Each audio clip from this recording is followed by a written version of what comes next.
Hi, I'm Lars from All About Samsung, and today we're going to bring you a hands-on of the brand new Samsung Galaxy Note 8. After the Note 7 series, a lot of people thought that Samsung would probably discontinue the Note series. Instead, they put a lot of time, money and effort into investigating the issue which caused some batteries of some Galaxy Note 7 units to explode. They found the issue, they fixed the issue, and they established a brand new 8-point security check for the batteries to make sure that something like this would never happen again. And until today, there wasn't a single unit of the Samsung Galaxy S8 reported to explode, so obviously it worked out. And Samsung announced that they would continue the Note series. Here it is, the brand new Samsung Galaxy Note 8, and we have to see if it can keep up with high expectations. The first thing to see is obviously the design, and if you take a closer look on the design, it might look familiar to you, as Samsung is basically using the same design as introduced with the Samsung Galaxy S8 and S8 Plus, at least on the front, as if you compare both devices, you see on the front the brand new Infinity display. The Infinity display is basically just a different aspect ratio. If you switch the display on, you're gonna see that's now an aspect ratio of 18.5 to 9, so it's a longer display. And if you turn the device slightly, you're gonna see that it has an edged screen as introduced with the Samsung Galaxy S6 Edge 2 years ago. This combination of the edged screen and the new aspect ratio is basically the Infinity display. The Samsung Galaxy Note 8 has a 6.3-inch QHD Plus S AMOLED display, which is the key feature of the design. It looks really awesome. The next thing you're gonna notice that there's nothing left on the front. You have only a very thin bezel, and on top of the device you can see that there's an 8 megapixel front camera with an aperture of f1.7 and an autofocus, and that's it. So it comes with a drawback. On the Samsung Galaxy S7 Edge you had a fingerprint scanner on the front. On the Galaxy Note 8 that's not the case. And this was the same case on the Galaxy S8. Both came without the fingerprint scanner on the front. Instead, on the S8, Samsung had to put the fingerprint scanner on the backside of the device, and they earned a lot of critique for it, as it's quite hard to reach and not that good to feel. Actually, the ergonomic is not that good. On the Samsung Galaxy Note 8, it's quite similar, but you have a bit of a different design. If you take a closer look on the backside, you're gonna see first the color. There are 4 colors, like Onyx Black color, a Maple Gold color, the Deep Sea Blue color, and the Orchid Gray color as found on the Galaxy S8, but this won't come to Europe. There are 3 colors coming to Europe, but the very nice Deep Sea Blue version isn't coming to Germany, so Germany just gets basically the Maple Gold and the Black Onyx version of the Galaxy Note 8. And on the backside, now you can see that Samsung is now using a different camera. Now Samsung is using a dual camera for the first time on a flagship device. That means that one of the cameras has 12 megapixel, an aperture of f1.7 and an optical image stabilization in combination with dual pixels. The other camera is a 12 megapixel camera as well, but now it has an aperture of f2.4 and it has a 2x zoom instead. And obviously no dual pixels, so maybe this is a different camera sensor. In between the camera sensor and the fingerprint scanner on the backside, now you have the photo LED and the heartbeat sensor. If you compare the design to the design of the Samsung Galaxy S8, where Samsung used basically the LED flash and the heartbeat sensor on the left side of the camera, then the camera on the right side, the fingerprint scanner, then the design of the Galaxy Note 8 might be better than it's the case for the S8. Is now that you have the heartbeat sensor and the photo LED as a separation between the camera and the fingerprint scanner. That sounds great, but instead you have a different issue. As if you try to reach for the fingerprint scanner on the back of the Note 8, you have to really stretch your finger, as it's in the very top right corner of the device, and I would say this is not good in terms of ergonomic. If you compare this to maybe the Samsung Galaxy S8 or the S8 Plus, you see that for the 6.3-inch Galaxy Note 8, it's quite hard to reach. On the S8 it was easier, and on the S8 Plus it was still a bit easier, but not good at all. On the Note 8 now it's very hard to reach actually the fingerprint scanner, which might be for some people a deal breaker if you really do like the fingerprint scanner for unlocking your device. This is kind of the price you have to pay, obviously, in 2017 for such a gorgeous Infinity display. If you turn the device, you see that the frame is quite thin. It has actually 8.6 millimeter, but it doesn't look that thick. But on the front and on the back side, you have a little edged glass, so the frame itself is quite thin. But you see the frame is made out of metal and this weighs a bit. The design comes with a weight of 195 grams, which is quite a heavy device. On bottom of the device you see the 3.5mm jack, so this is nice as you can still use your old headphones. You don't need an adapter for the micro USB or the USB Type-C port. Here is a USB Type-C port, you have the speaker, and on the right, bottom right, you have the S Pen. So you have to push it in first and then it pops out. The S Pen changed slightly as it's now within a length of 108mm and a width of 5.8mm, but later more about the S Pen. Now if you turn the device, you see on the right side the power button on the, I would say it's not easy to reach on the right side as it's quite high on the device on the right side. On top you have the SIM card and micro SD card tray. In some markets there'll be a dual version, a dual SIM card version, a duos version, whatever you want to call it, with a hybrid tray which features 2 SIM cards or a SIM card and a micro SD card. And on the left side you're going to see the volume key and the dedicated Bixby button. So Samsung is still using a dedicated Bixby button, even though they got a lot of negative feedback for the Bixby button on the Galaxy S8 as it's basically without any function for most markets. But now as Samsung is launching Bixby, at least in English language worldwide, it might be useful in some markets. The device itself has a length of 162mm, a width of 74.8mm, and as I said, it's 8.6mm thick. And as you have quite a large device with an S Pen, it might be interesting for you that the Galaxy Note 8 still features the same IP68 certification as found on the Galaxy S8 or S8 Plus. So this is about the design. Next part will be about the software. If you take a closer look on the software of the device, you're going to see that it is basically the same software as found on the Galaxy S8. So if you hit for the settings and go in the about the phone menu, you're going to see that it comes with the Android version 7.1.1 Nougat, which is at the moment the latest iteration of Android. But of course we are all waiting for Android O to be announced, and then there's probably an update coming out. I would say there won't be an update for Android O within 6 months or so at least.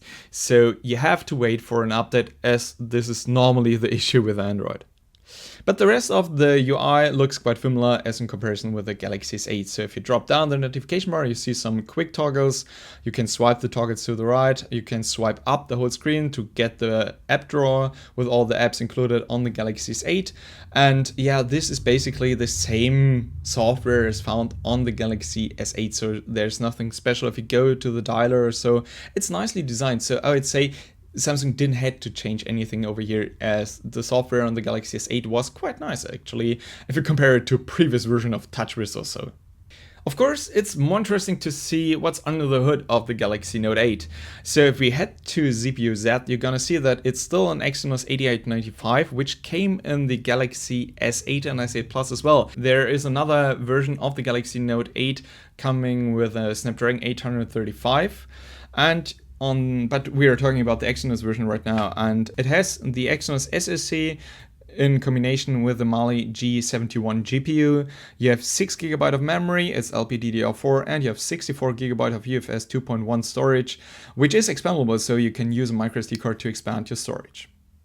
The display itself has a resolution of QHD+, which means 2960 to 1440 pixel, but this isn't set by default. So if you get the device for the first time, you have just an FHD+ resolution, and you have to set it to QHD+ if you want to, but normally the QHD+ resolution is just something to use in your Gear VR. You don't need it in all-day usage, so it's maybe better to go for Full HD+, as it might save some battery time. If you switch the display off, you're gonna see the new always on display coming on the Samsung Galaxy Note 8. Of course, there are different styles. It depends on what you like. And if you pop out the S Pen, you're gonna notice that the Galaxy Note 8 comes with the same screen off memo as found on the Galaxy Note 7. So you can just pop out the S Pen and write on the still switched off display. It's not totally switched off, but it's still locked, so you don't have to unlock your smartphone to do some notes on the display. And then you just can write something like test or so, and then you can save it to your notes, or you can decide to pin it on your always on display. And on the always on display, it might be useful if you just want to remember something, then it's straight on your always on display. So if you just go on the always on display, you still can edit your screen off memo, so you don't have to switch on the device again to edit your memo. The screen off memo might be quite a useful thing, as you can bring it up to 100 pages, which will totally bring you through the next meeting. The S Pen itself still comes with the same 4096 levels of pressure, so it has the same density as the S Pen of the Galaxy Note 7, and the tip just has a width of 0.7 millimeter, which makes it quite a thin tip. This is useful if you want to do very fine notes and very thin notes, and the handwriting itself with the S Pen is quite similar to the writing of a normal pen. If you open up the S Pen menu, you get a lot of options like starting a note, which is basically the same menu as found on the Galaxy Note 7, so I won't go into detail over here. And then you can see all your saved notes. And of course you have Smart Select. Smart Select is basically the same feature as found on the Galaxy Note 7 or so. So you can just put a rectangle around some text or so, and you can extract all the text from this little screenshot you just made with the S Pen, which might be useful. So it's basically just recognizing everything you just marked, and I would say it might be a useful feature. Then you have the screen write, which is basically that you're taking a screenshot and then you can edit the screenshot with the S Pen. Then you have a different feature which is called the new live message, and this is really new as it allows you to draw a live GIF. Like if you want to draw a symbol or so, you can just draw it and send it as a GIF file to your friends over WhatsApp, Twitter or so.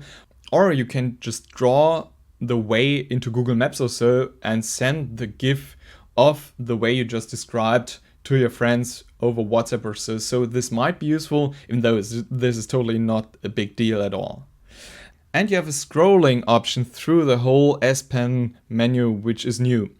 In the translation option, you have now a different option. As you might have known from the Samsung Galaxy Note 7 or so, you will be able to just translate one word through the translate option in the S Pen menu. So you just go to the translate option and then you set up your language or the language which should be translated into the language you want to have it translated in.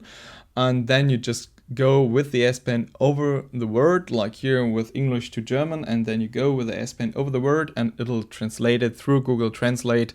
And this is nothing special, as this was the same for the Samsung Galaxy Note 7, but now you can switch it to full sentences, and then you can just translate a full paragraph in a text, and this might be useful as now you can see a full sentence translated.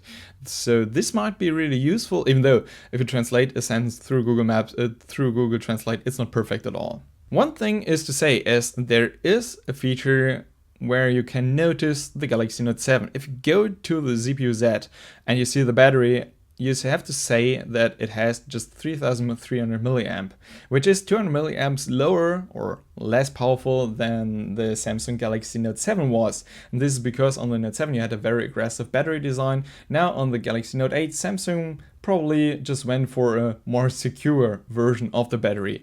But now if you compare it to the Galaxy S8, the Galaxy S8 Plus version comes with a battery of 3500 milliamp, while the Note 8 comes with 3300 milliamp. So the Note 8 battery is less powerful than the battery of the Galaxy S8 Plus. But again, the battery is designed to hold for a long while, so after a year or so it's not worse than it was in the beginning, and it's still capable of wireless charging. Now we are going for the security options on the Note 8. So they're all the options you had on the Galaxy S8, which makes it Interesting to see how the fingerprint scanner works. First you have to set up a PIN number, and then you have to set it again, of course, and then you have to scan your fingerprint. So you have to turn it around and then you have to feel the fingerprint scanner, which is actually easier to feel, even though it's very hard to reach. So yeah, it has a drawback in comparison with the Galaxy S7 Edge. Once you have scanned your fingerprint scanner, you can unlock the device by using the fingerprint, even though for me personally, this is not the perfect way of using a fingerprint scanner. I would like to have the fingerprint scanner under the display, but that's not possible at the moment. So you're probably about to go for another security option on the Note 8. So now I'm showing you the iris scanner as found on the Galaxy S8. So first you have to set up the PIN number, then you have to read a bit what's allowed, what's not allowed, so you don't have to use Google's. And then you have to stare right into the iris scanner on the top left side of the display. And now a little red light pops off. This is the infrared LED. And by this you can scan your eyes, your iris, and to set it up as a security method. And by this you can just unlock the device by staring into the iris scanner of the device. But still, this isn't an option good in bad light conditions. So it's easy to use in daylight conditions, but at night this won't be the perfect way of using the Galaxy Note 8. And maybe I would prefer the face recognition because it's still faster. You can't set up the iris scanner and the face recognition at the same time. But now I'm setting up the face recognition and you just have to stare into the front camera. Then you have to set up the facial recognition, or you have to disable the facial recognition. If you set it up, it's not as accurate or not as secure. If you disable the facial recognition, it might be a little bit slower, but still pretty fast, and won't be fooled by a picture or so to be unlocked. And then you set up the face lock, and if you switch on the display, it's instantly unlocked. So you don't have to swipe or so, as it's the case for the iris scanner. So personally, I prefer the face recognition over the iris scanner. The next big feature is, of course, the camera, as here is something really new, as Samsung is now using a dual camera for the first time. If you go straight into the camera, you see basically the same camera menu as found on the Galaxy S8 or previous devices. But there are some new options like Bixby Vision and, of course, the new Live Focus. Come to this later. And the most interesting part might be the little 2x. This is basically the same menu as found on the iPhone 7 Plus. So if you hit the 2x, you just zoom in, and by using the other lens, you have a 2x zoom. So another focal length with a better optical zoom, more or less. But you're probably gonna switch to a different sensor which doesn't feature the same dual pixels. Well, Samsung didn't disclose that. Another feature is the Live Focus, which is basically the same fake wide aperture as found on the iPhone 7 Plus or some Huawei device, so this is nothing totally new. But actually it works quite well. So if you go to an object or maybe a person and you go in the right distance, there'll be a live focus available. And if you just slide it up, you have a fake wide aperture. Now, this is a nice feature, even though it has some problems normally with hair. So I prefer using a real portrait lens instead of this fake wide aperture stuff, which doesn't work on all devices that accurate about hair. But still, it's quite nice to use and to have this fake aperture. And if you take a picture, you can still set up the aperture later in the camera gallery, and this is quite easy. You just go straight in the gallery and then you can adjust the background and choose which aperture you want to have on this picture. And on any aperture you have still the option for the original picture taken with the normal wide angle lens with an aperture of f1.7. So all in all, this is a nice feature, but nothing too spectacular. But the camera is very decent. So this was our first hands-on of the brand new Samsung Galaxy Note 8, and I have to admit, I'm kind of in love with the design. For me, it's the first Note device hitting Europe, or Germany at least, for 3 years. And as a Note user since the first generation, I personally have to say I really do like the combination of the spectacular design of the Galaxy S8 and S8 Plus, the S Pen and the new camera module. I'm really looking forward to test the camera in real day usage, and I think, yeah, this is kind of the real deal. I'm really happy that Samsung is back in the Note business. I hope you liked the first hands-on. Of course, there are several other videos of the Galaxy Note 8 to come, so be sure to follow us here on YouTube. I'm Lars from All About Samsung. See you next time. Bye.